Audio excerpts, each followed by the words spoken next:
Hello friends, இன்றைக்கி சிறகடிக்க ஆசையில் என்ன நடந்துச்சுன்னு பார்க்கலாம். வழக்கம் போல் இங்கே ரோகிணி வந்து கடையில் பிஸ்னஸ் பார்த்துட்ருக்காங்க. அந்த நேரம் பார்த்து அந்த ஸ்டாஃப் வந்து சொல்கிறாங்க, மேடம் உங்களை பார்க்க ஒருத்தவங்க வந்திருக்காங்க, அவங்க நிறைய பொருள் வந்து பர்ச்சேஸ் பண்ணியிருக்காங்க, இன்றைக்கி நல்ல லாபம் தான் அப்படிங்கிற மாதிரி சொல்லிட்டு இருக்காங்க. அப்படியா அப்படின்னு ரோகிணி சந்தோஷத்தோடு போய் பார்க்குறாங்க. ஹலோ சார் அப்படின்னு சொல்லவும் திரும்பி பார்த்தா அது எப்போதும் போல் அந்த மிரட்டி பணம் வாங்குற ஆள் தான். நீ எதுக்கு இங்கே வந்த அப்படின்னு கேட்குறப்ப, என்ன ரோகிணி பணம் வாங்காமல் இருக்கேன்ல, எனக்கும் கல்யாண செலவுலாம் இருக்குல்ல, அதுக்காக தான் பணம் வாங்க வந்திருக்கேன் அப்படிங்கிறப்ப, இப்போ தான் மனோஜ்கிட்ட சொல்லி 1,00,000 வாங்கி கொடுத்தேன், அது உனக்கு பத்தலையா அப்படின்னு கேட்குறாங்க.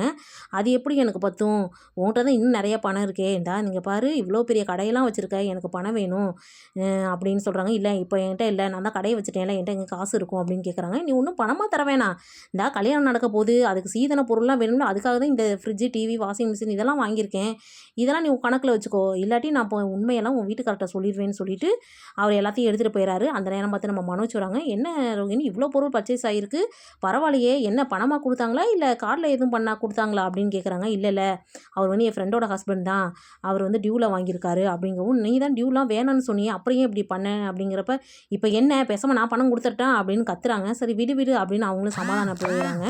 சரி இனிமேல் இவனோட ஆட்டம் தாங்க முடியல, இவனுக்கு ஒரு முற்றுப்புள்ளி வைக்கணும் அப்படின்ட்டு சிட்டியை பார்க்க போகிறாங்க.